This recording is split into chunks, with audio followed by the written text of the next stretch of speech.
मीरपुर नाम के शहर में तेजस अपनी पत्नी नीरू के साथ रहता था। पति पत्नी दोनों ही नौकरी करते थे। एक दिन तेजस गांव अपनी माँ के पास फोन करता है। हेलो, प्रणाम माँ। जीते रहो माँ, तुम दादी बनने वाली हो।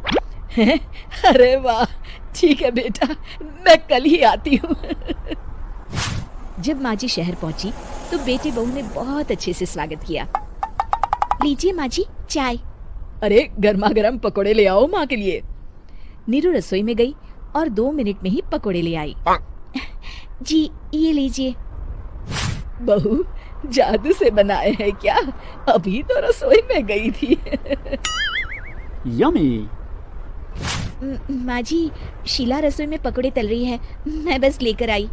हे भगवान, मेरा धर्म भ्रष्ट कर दिया तूने। अब तो गंगा जल से शुद्धिकरण करना होगा। दूसरे दिन, माँ जी मैंने नाश्ता बना दिया है, ऑफिस जा रही हूँ। पर अभी तो घर का सारा काम पड़ा है। शीला आती ही होगी, झाड़ू पोछा बर्तन कपड़े वो सब कर लेगी। हमारे जमाने में घर का सारा काम हम ही करते थे। जी माँ जी, आप बहुत होशियार हैं, मैं घर ऑफिस दोनों नहीं संभाल पाती। तो जरूरत क्या है घर से बाहर जाकर चाकरी करने की? वैसे भी घर का काम खुद करने से घर में बरकत आती है, समझी? पर माँ जी। पर वर कुछ नहीं, इस महीने की पगार मिले फिर ऑफिस बंद है। हाँ। रात को नीरू तेजस से कहती है, सुनिए जी, माँ जी बोल रही थी कि मैं नौकरी छोड़ दूं। वैसे ठीक ही तो है, अभी तुम्हें आराम की जरूरत है। फिर भी आराम कहाँ, शीला को छुड़ाने के लिए बोल रही थी। तो अब 24 घंटे में इतना काम तो कर ही सकती हो। पर जॉब पसंद है मुझे, घर पर मन नहीं लगेगा। अगले दिन जब दोनों ऑफिस के लिए निकल रहे थे, मेरी तो कोई कीमत ही नहीं है इस घर में। माँ जी आजकल महंगाई बहुत है, रहन सहन भी बदल गया है, दोनों नौकरी करते हैं तभी ठीक रहता है। अच्छा, तू कहना क्या चाहती है? मेरा बेटा तुझे बिठा के खिला नहीं सकता? तू ही इस घर का खर्च चला रही है, हैं? नहीं माँ जी, मेरा वो मतलब नहीं था।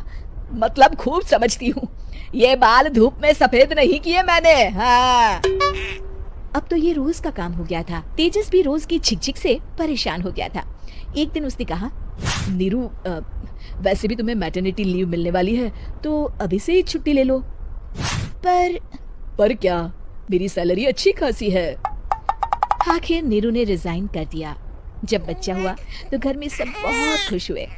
कुछ दिनों बाद तेजस फाइल देख रहा था। क्या हुआ तेजस, कुछ परेशान लग रहे हो? हाँ, वो हमारी जितनी सेविंग्स थी वो तो हॉस्पिटल में और छठी के फंक्शन में खत्म हो गई है नीरू। और अभी वैसे मंदी चल रही है तो मैं बोल रही थी कल मुन्ना को हेपेटाइटिस का टीका लगवाना है। नीरू, क्या पोस्टपोन नहीं कर सकते? नहीं जी, बिल्कुल नहीं। अब तेजस को समझ में आ रहा था कि उससे गलती हुई है। पैसों की कमी का असर घर के माहौल पर भी पड़ रहा था। अगले दिन, बेटा मेरा चश्मा और ये दवाइयाँ ले आना, पर्चा देते हुए माँ जी ने कहा। जी। तेजस, मुन्ना के लिए दूध का डिब्बा और डायपर भी ले आना, और ये किराने के सामान की लिस्ट है, इसे भी लाना है। तेजस गुस्से में लिस्ट मरोड़कर फेंकता है और चिल्लाता है, पैसे क्या पेड़ पर उगते हैं? ये ले आना, वो ले आना। अरे पर ये जरूरत का सामान ही है। वो गुस्से में बिना कुछ कहे ऑफिस चला गया। अरे अरे लंच तो ले जाइए। नीरू दौड़कर डिब्बा पकड़ाती है।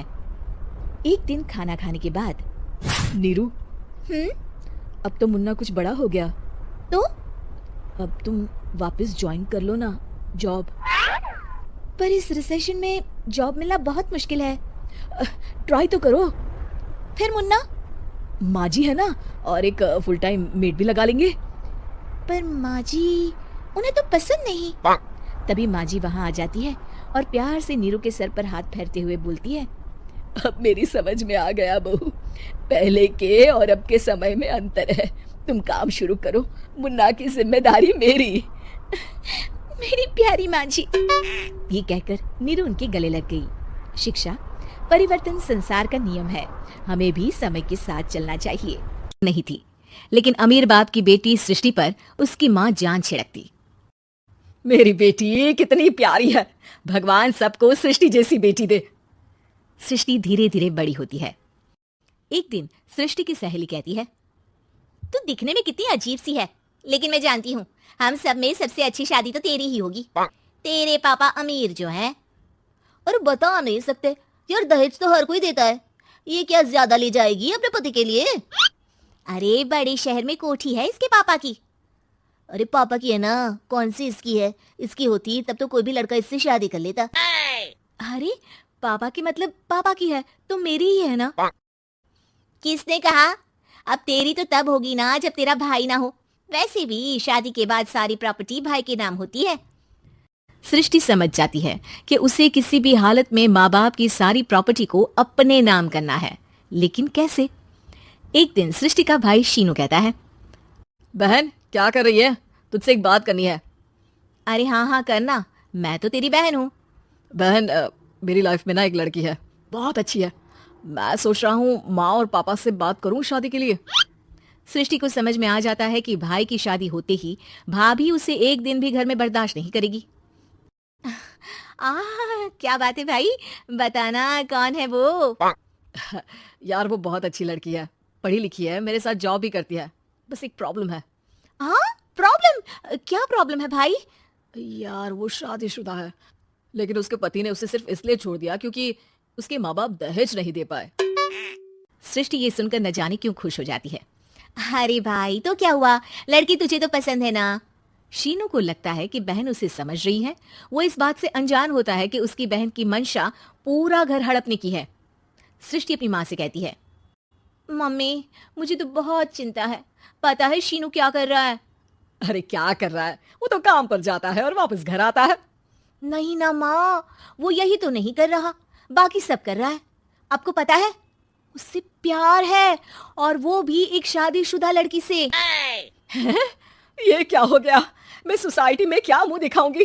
अरे तेरे पापा तो यही कहेंगे कि मैंने ही उसे बिगाड़ दिया है। माँ देखो, मेरी बात मानो, पापा पर भी विश्वास करने की जरूरत नहीं है। अब आप ही बताओ, पापा इतनी देर घर के बाहर रहते हैं क्यों, बोलो? अरे बेटा वो तो नौकरी करते हैं ना।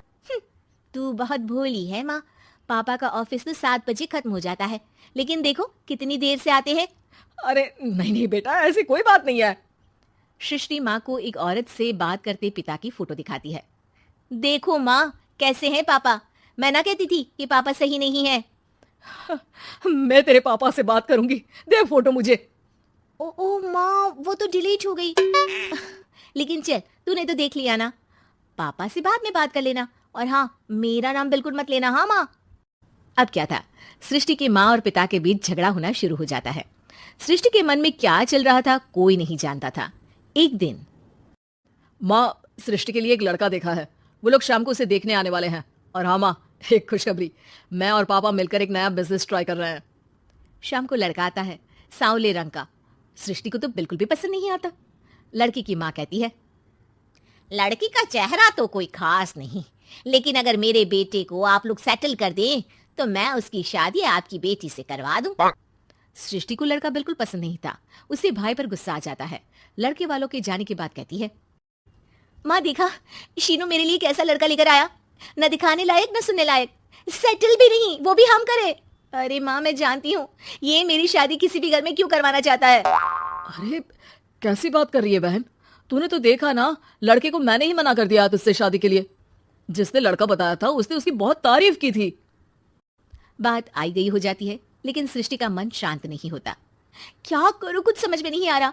मेरी शादी हो गई तो ये लोग पूरी प्रॉपर्टी शीनू के नाम कर देंगे, मेरे हाथ तो कुछ लगेगा ही नहीं। तभी सृष्टि को आइडिया आता है। वो किसी वकील को फोन करती है। जी देखिए, अगर आपके मम्मी पापा का तलाक हो जाता है तो आपके पिता की आधी प्रॉपर्टी आपकी माँ के नाम हो जाएगी, फिर उसे वो किसी को भी दे सकती है। सृष्टि अब माँ को बेटे के खिलाफ भरती है। माँ शीनू पर नजर रखा करो, वो जिस लड़की के प्यार में है ना वो शादीशुदा है। यहाँ आएगी सारा पैसा रुपया जमीन जायदाद सब हड़प लेगी।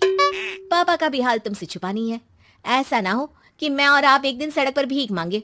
भगवान, मैं तो जीते जी मर जाऊंगी अगर ऐसा हो गया तो। ऐसा हो गया नहीं माँ, ऐसा ही होगा। अभी समय है, आगे का सोच लो। मैं तो कहती हूँ पापा से आधी प्रॉपर्टी लेकर अलग हो जाओ। पापा की आधी प्रॉपर्टी भी हम लोगों को अगर मिल जाती है ना तो अगले 7 जन्म सफल समझो। बेचारी माँ बेटी के कहने पर पति से तलाक लेकर अलग हो जाती है। सृष्टि अब पैसों से गाड़ी और अपने दूसरे महंगे शौक पूरे करने लगी। उसके दोस्त भी उसके पैसे इस्तेमाल करते। सृष्टि, कल तुम कहाँ थी? मैं सारा दिन घर पर अकेली थी। तो मैं क्या करूं?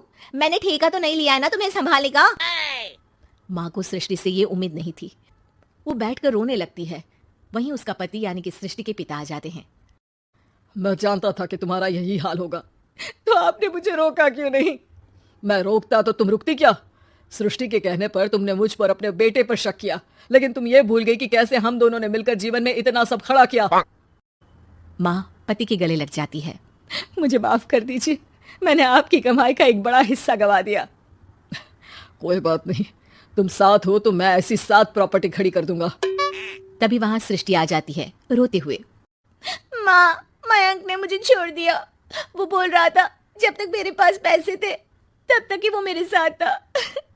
पापा, माँ, मुझे माफ कर दीजिए।